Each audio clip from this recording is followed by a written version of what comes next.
अस्सलाम वालेकुम नाज़रीन, ख़बरनामे में आपका खैर मक़दम है। सबसे पहले नज़र डालते हैं सुर्खियों पर। हैदराबाद में 2 नए ज़ख़ायर आब तामीर किए जाएंगे। वज़ीर आला के चंद्रशेखर राव का एक और नया ऐलान।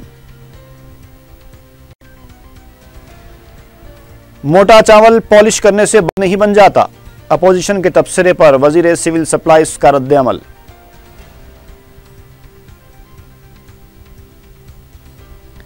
बिहार असेंबली के लिए मजलिस के 2 उम्मीदवारों के पर्चा-जात नामजदगी दाखिल।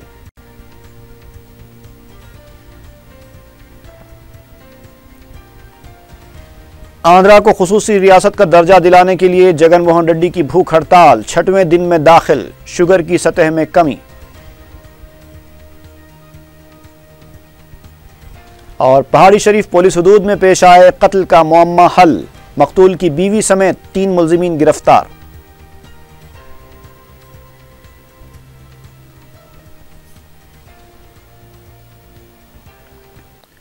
और अब तफसील।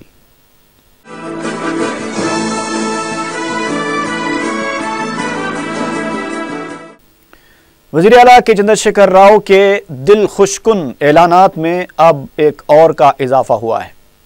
उन्होंने ऐलान किया है कि हैदराबाद में पीने के पानी की ज़रूरियात को पूरा करने के लिए 2 ज़ख़ायर आब तामीर किए जाएंगे। वज़ीर आला ने शहर में पीने के पानी की सरबराही और ड्रेनेज की सहूलत फराहम करने के सिलसिले में एक जायज़ा इजलास मुनक्किद किया था। वज़ीर आला ने कहा कि शहर में बुनियादी सहूलतों की फराहमी को हुकूमत अव्वलीन तरजीह देगी। उन्होंने शहरों में पसमानदा तबक़ात को मकानात की फराहमी के लिए पॉलिसी तैयार करने की भी ओहदेदारों को हिदायत दी।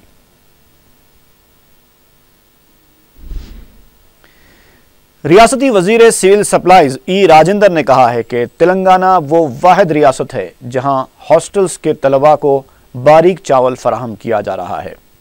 मीडिया से बात करते हुए ई राजेंद्र ने कहा कि मोटे चावल को पॉलिश करने से वो बारीक नहीं हो जाता। ई राजेंद्र ने कहा कि तलबा के खाने के मामले पर सियासत नहीं होनी चाहिए। तेलुगु देशम कायदीन को तनकीद का निशाना बनाते हुए राजेंद्र ने सवाल किया कि क्या तेलुगु देशम कायदीन ने कभी हॉस्टल्स में रात गुजारी है। तेलंगाना तहरीक के दौरान हॉस्टल्स में तलबा के साथ रहने का तजुर्बा सिर्फ TRS कायदीन को है और तलबा के लिए KCR ने बारीक चावल की फराहमी का फैसला किया है और इस वजह से आज तलबा हॉस्टल्स में मेयारी खाना खा रहे हैं। वज़ीर सिविल सप्लाईज ने कहा कि बारीक चावल की स्कीम पर अपोजिशन गैर ज़रूरी तनकीदें कर रही है।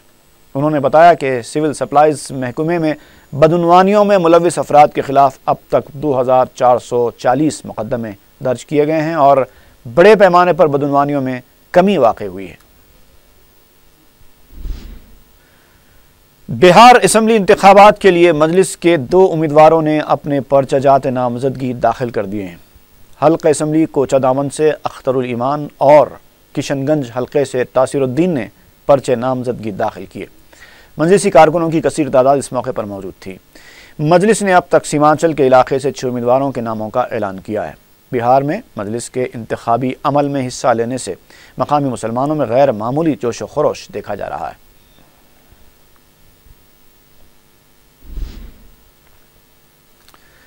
तेलंगाना तेलुगु देशम के सदर एल रमना ने कहा है कि खरीफ मौसम के लिए किसानों को कर्ज की फराहमी को यकीनी बनाने में हुकूमत नाकाम हो चुकी है। मीडिया से बात करते हुए रमना ने कहा कि खरीफ के लिए 20,000 करोड़ रुपए के कर्ज की फराहमी का ऐलान किया गया था, लेकिन अब तक सिर्फ 5,000 करोड़ रुपए तक ही बैंक्स ने कर्ज फराहम किए, जबकि सितंबर के आखिर तक खरीफ के लिए कर्ज अदा किया जाना चाहिए। एल रमना ने बताया कि हुकूमत की लापरवाही के खिलाफ मंगल को शहर में एपकॉप के दफ्तर और दीगर जिले मराकज़ पर बीजेपी और तेलुगु देशम की जानिब से एहतजाजी धरने मुनज़्ज़म किए जाएंगे। ప్రతిపక్షాల కుట్ర అని చెప్పని ఈ కార్యక్రమం అని చెప్పని మనం ఆరోపణ చేస్తూనే పట్టుకున్న పాపన పోవడం లేదు। ఈ ఖరీఫ్కు దాదాపు 15,000 కోట్ల రూపాయలు రుణం ఇస్తామని చెప్పని ప్రభుత్వం నిర్ణయించడం, అందులో కేవలం 5,000 కోట్లు మాత్రమే బ్యాంకులు ఇచ్చినట్టుగా మరి సమాచారం ఉంది। వాస్తవంగా సెప్టెంబర్ నెలలోగా మొత్తం రుణాలు ఇవ్వడం అది సహజం ప్రతి ఖరీఫ్లో కూడా। ప్రభుత్వ లక్ష్యం మరి బ్యాంకులు నెరవేర్చడం లేదు కనుక रियासती वज़ीर commercial tax T Srinivas Yadav ने तेलुगु देशम कायदीन को अपनी ज़ुबान काबू में रखने का मशवरा दिया। मीडिया से बात करते हुए श्रीनिवास यादव ने कहा कि किसानों के मसाइल की यकसुई के लिए हुकूमत तमाम मुमकिना कोशिशें कर रही हैं। उन्होंने कहा कि तेलुगु देशम कायदीन को TRS हुकूमत पर तनकीद का हक नहीं है। रियासती वजीर ने खबरदार किया कि अगर तेलुगु देशम कायदीन इसी तरह मनमानी बयानात का सिलसिला जारी रखेंगे तो इसके संगीन नताइज बरामद होंगे।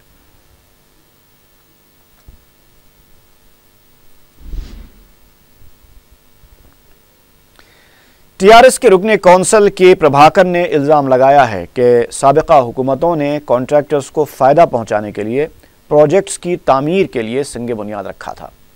मीडिया से बात करते हुए के प्रभाकर ने कहा कि महबूब नगर और रंगारेड्डी अजला के लिए पानी की सरबराही को पालमूर और रंगारेड्डी प्रोजेक्ट्स के जरिए यकीनी बनाया जाएगा। उन्होंने बताया कि तेलंगाना को 1210 TMC पानी की सरबराही के जरिए 1 करोड़ एकड़ अराजी को सैराब किया जाएगा। పంట పొలాలకు కనీసం బీళ్లుగా మారుతుంటే అవి తడవని తెలిసిన ప్రాణహిత చేవెళ్ళని ప్రారంభించడం జరిగింది.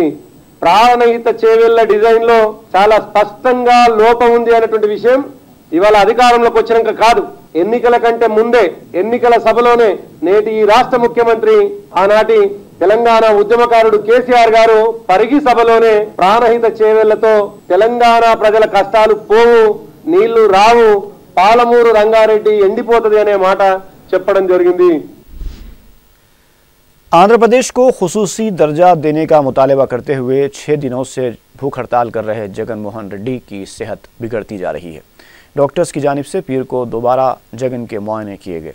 उनकी शुगर की सतह में कमी देखी गई है। मुख्तलिफ जमातों के कायदीन ने भूख हड़ताल कैंप पहुँचकर जगन से इजहार यगानगत किया। जगन मोहन रेड्डी की अहलिया भारती ने भी जगन की बिगड़ती सेहत पर तशवीश का इजहार किया है। कड़पा, ओंगोल, अनंतपुर और दीगर अजला में YSRCP के कारकुनों ने एहतजाजी मुजाहरे किए हैं। कारकुनों का कहना है कि जगन 6 दिनों से हड़ताल कर रहे हैं, लेकिन मरकजी और रियासती हुकूमत कोई तवज्जो नहीं दे रही है।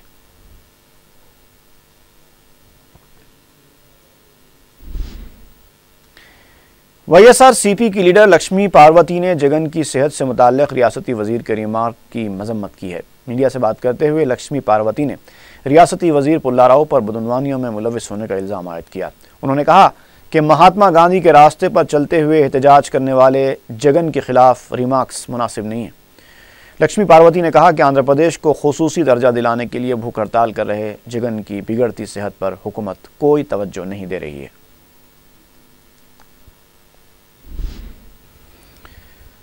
कांग्रेस की रुकने कौंसल ए ललिता ने कहा है कि बतकम्मा त्यौहार के लिए मंजूरा रकम को खुदकुशी करने वाले किसानों के अफराद ख़ानदान की इमदाद के लिए इस्तेमाल किया जा सकता है। मीडिया से बात करते हुए ललिता ने कहा कि मसाइल से तंग आकर कई खातून किसानों ने भी खुदकुशियाँ की हैं। अगर हर ज़िले में मुतासरा किसानों में 1 करोड़ रुपये तकसीम किए जाते तो किसानों की खुदकुशियों के वाक़यात में कमी आ सकती थी। उन्होंने कहा कि सुनहरा तेलंगाना के मकसद को भुला दिया गया है और इंतखाबी वादों को भी नज़रअंदाज कर दिया गया है।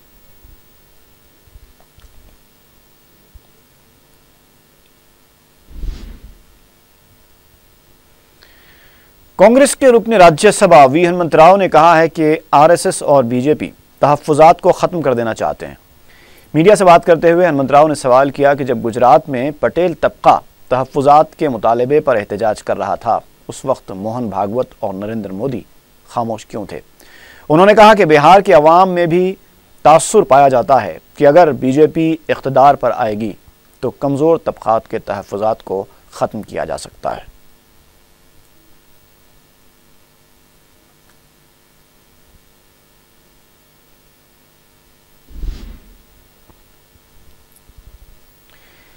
शहर में बाज़ ताजरीन को मुबैना तौर पर वाइटनर फ़रोख्त करने के मामले में गिरफ्तार किया गया था, जिनको मजलिस की नुमाइंदगी के बाद रिहा कर दिया गया। ताजरीन ने पीर के दिन दारुस्सलाम पहुंचकर मोतमद उमूमी अहमद पाशा कादरी से मुलाकात करते हुए मजलिस इत्तेहाद मुस्लिमीन का शुक्रिया अदा किया। वाज़ेह है कि एक रोज़ कबल रुकन असम्बली चारमीनार अहमद पाशा कादरी ने उनकी गिरफ्तारी पर फलकनुमा पुलिस स्टेशन पर एहतजाज किया था। उस वक्त नाइट इंचार्ज मीर चौक ACP ने अहमद पाशा कादरी को तयक़ुन दिया था कि तहक़ीक़ात के बाद उन्हें रिहा कर दिया जाएगा। वाइटनर के इस्तेमाल और उसके फ़रोख्त करने वालों के ख़िलाफ़ DCP साउथ जोन ने एक मुहिम चलाई है, जिसके तहत कई इस्तेमाल कुनिंदगान और उसके ताजिरों को गिरफ्तार करते हुए उनके ख़िलाफ़ मुकदमात भी दर्ज किए गए। लेकिन इस दौरान ऐसे ताजरीन को भी हिरासत में ले लिया गया जो तिजारत में इस्तेमाल होने वाले केमिकल का कारोबार करते हैं। इस बात की शिकायत रुकन असम्बली चारमीनार से की गई। उन्होंने फौरी हरकत में आते हुए न सिर्फ नुमाइंदगी की बल्कि एहतजाज दर्ज कराते हुए बेकसूर ताजरीन को रिहा करवाया।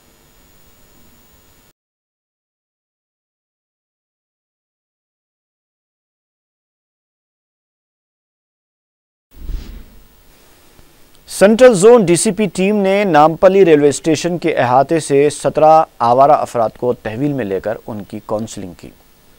रेलवे स्टेशन के आसपास के इलाके में वाइटनर और दीगर ममनुआ अशिया का नशा करने वाले अफराद के खिलाफ पुलिस ने यह कार्रवाई की। गिरफ्तार किए गए अफराद को बाद में नामपल्ली पुलिस के हवाले किया गया, जहां सख्त ताकीद के बाद उन्हें छोड़ दिया गया।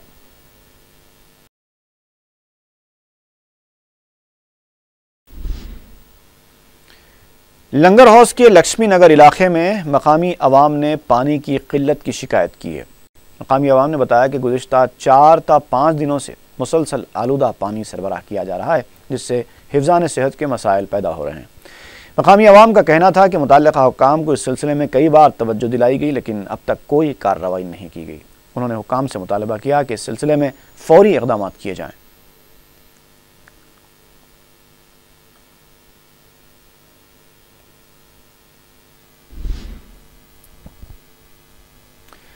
महकमा जेल कैदियों से मुलाकात के लिए ऑनलाइन बुकिंग सिस्टम शुरू करने पर गौर कर रहा है।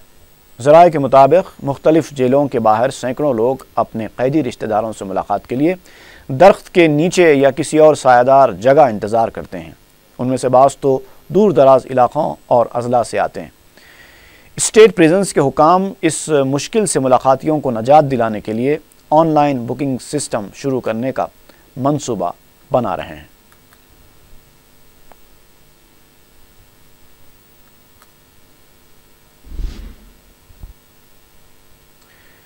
पहाड़ी शरीफ पुलिस स्टेशन के हुदूद में 16 सितंबर को रात में पेश आए कत्ल के एक मामले को हल करते हुए पुलिस ने 3 मुलज़िमीन बशमूल 2 ख़वातीन को गिरफ्तार कर लिया है। पुलिस ने बताया कि मुतवफ़्फ़ी शेख अली बेग की 2 बीवियाँ थीं। पहली बीवी अपने बच्चों के साथ अलहदा रहा करती थी, जबकि दूसरी बीवी शाहिदा बेगम अपने शौहर के साथ मुक़ीम थी। पुलिस के मुताबिक मुतवफ़्फ़ी शेख अली बेग GHMC में जारूबकश की हैसियत से मुलाजमत किया करते थे और वो गांजा और दीगर नशे के भी आदी थे। शाहिदा बेगम ने अपनी इकबाली बयान में बताया कि उसका शौहर शेख अली उसे हरासा किया करता था और ज़द्दोकूब भी करता था। उसने जब इसका जिक्र अपनी भांजियों बुशरा, फातिमा और हिना से किया तो उसने रिश्तेदार मोहम्मद अमजद से रब्ता करते हुए शेख अली को रास्ते से हटाने में मदद देने का वादा किया। ताहम 1 लाख रुपए की रकम भी तलब की। शाहिदा बेगम अपने शौहर को रास्ते से हटाने के लिए रकम देने के लिए तैयार हो गई और 16 सितंबर की रात मंसूबे के तहत शेख अली को अमजद ऑटो में अपने साथ लाया और शराब पिलाकर सुनसान मकाम पर ले जाकर वजनी पत्थर से उसका कत्ल कर दिया और लाश को थैले में डालकर फेंक दिया गया। पुलिस ने तहकीकात करते हुए मकतूल की बीवी शाहिदा बेगम को तहवील में लिया और उससे पूछताछ की तो उसने अपनी भांजी और उसके रिश्तेदार अमजद के साथ कत्ल में मुलव्विस होने का एतराफ़ कर लिया। पुलिस ने तीनों को गिरफ्तार करते हुए अदालती तहवील में दे दिया है। मुलज़िमीन के कब्जे से ऑटो और एक वजनी पत्थर भी जब्त किया गया। पहाड़ी शरीफ गांव में वो लाश मिला था, अननोन लाश मिला था। वो एक पैर के ऊपर एक इंजरी था और कई दूसरे बॉडी पे कई मार खाने का वो निशान नहीं हुआ। तो वो पहाड़ी शरीफ पुलिस वाले मर्डर केस रजिस्टर करके उसका इन्वेस्टिगेट करे। इन्वेस्टिगेशन के मुताबिक पहले वो लाश का आइडेंटिटी एस्टेब्लिश करे। वो लाश क्या है, अली बेग बोल के एक आदमी का हाई बोल के मालूम पड़ा। मारने के वजह क्या है बोल के इंस्पेक्टर और उनके साथियों इन्वेस्टिगेट करे तो इनका जो मरे सो आदमी का बीवी साजिदा बोल के उनके ऊपर थोड़ा शक निकला। उसके लिहाज से इन्वेस्टिगेट करने के बाद मालूम पड़े कि वो जो मरे सो आदमी पी के वो औरत को बहुत सता रहे, तो उसका आड़ा निकालने के लिए उसका बहन का बड़ा बहन का बेटी मशूरा देने से एक अमजद बोल के उसके दूर रिश्तेदार को बात करके 1 लाख रुपए से बात कर लेके इसको खूब पिला के एक दिन अमजद का ऑटो में इसको जलपल्ली गांव के जलपल्ली टैंक है ना, उसके दरिया में लेके जाके पत्थर फेंक के उसको मार डाले। मारने के बाद वो जो उसको वही फेंकने का कोशिश की है। उतने में वो पुलिस का पेट्रोलिंग गाड़ी आया तो डर के अमजद ऑटो में उसी ऑटो में उसको लेके आके उसके घर के अतराफ ओपन प्लेस रहे तो उसमें फेंक के वो जाके रात में 1-2 बजे। Hyderabad CCS cyber crime police एक खातून को धोखा देकर रकम हड़पने वाली 3 रुकनी टोली को ट्रांजिट वारंट पर हैदराबाद लाई। इस टोली ने बैनुल-अक़वामी सेमिनार में शिरकत के लिए लंदन जाने की ख्वाहिशमंद खातून से वीज़ा, फ्लाइट टिकट और होटल में रिहाइश के नाम पर रकम तलब की थी। करीब 3 लाख रुपए बैंक अकाउंट में जमा करा देने के बावजूद मतलूबा दस्तावेजात अदा नहीं किए गए, जिस पर खातून ने साइबर क्राइम से रब्त पैदा किया। 2 मुलजिमीन का ताल्लुक नाइजीरिया से और एक का मणिपुर से है, जबकि एक शख्स फरार है। एक और कार्रवाई में साइबर क्राइम पुलिस ने 3 अफराद को गिरफ्तार किया है, जो हालिया रिलीज़ की गई फिल्में अपनी खानगी वेबसाइट्स पर अपलोड करते हुए गैर कानूनी तौर से रकम कमा रहे थे।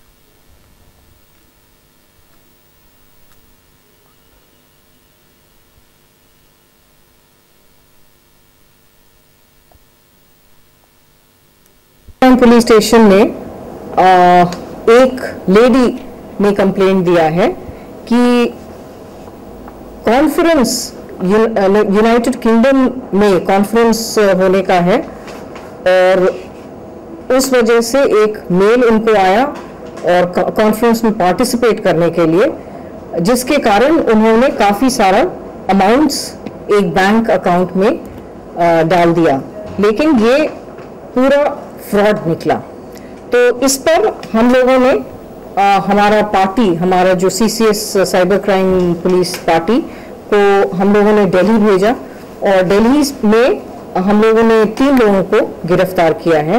ये 3 लोगों में से 2 नाइजीरियंस हैं और एक इंडियन है, मणिपुरी।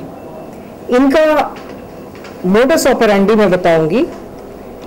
बेसिकली ये जो नाइजीरियंस हैं, इन लोग ईमेल्स सभी एग्रीकल्चरल यूनिवर्सिटीज़ को भेजते हैं और ये बोलते हैं कि एक कॉन्फ्रेंस होने वाला है और वो कॉन्फ्रेंस का नाम भी उन्होंने दिया हुआ है। कॉन्फ्रेंस का नाम वो बताते हैं 3rd international conference on water resources energy and climate change. ये नाम से वो एक कॉन्फ्रेंस रख रहे हैं यूनाइटेड किंगडम में। लंदन में ये कॉन्फ्रेंस होगा। एक होटल का नाम भी उन्होंने दिया और उन्होंने मेल में बताया कि जो भी इंटरेस्टेड है इस तरह का कॉन्फ्रेंस में अपना पेपर प्रेजेंटेशन करने के लिए। खबरनामा खत्म करने से पहले एक बार फिर देखते हैं सुर्खियां। हैदराबाद में 2 नए ज़खायर आब तामीर किए जाएंगे। वज़ीर आला के चंद्रशेखर राव का एक और नया ऐलान। मोटा चावल पॉलिश करने से नहीं बन जाता, अपोजिशन के तबसरे पर वजीर सिविल सप्लाईज का रद्द-ए-अमल।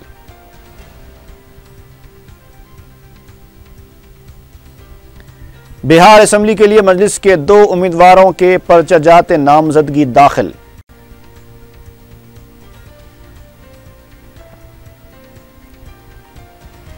आंध्रा को खुसूसी रियासत का दर्जा दिलाने के लिए जगन मोहन रेड्डी की भूख हड़ताल 6वें दिन में दाखिल। शुगर की सतह में कमी। और पहाड़ी शरीफ पुलिस हुदूद में पेश आए कत्ल का मुअम्मा हल। मकतूल की बीवी समेत 3 मुलजिमीन गिरफ्तार।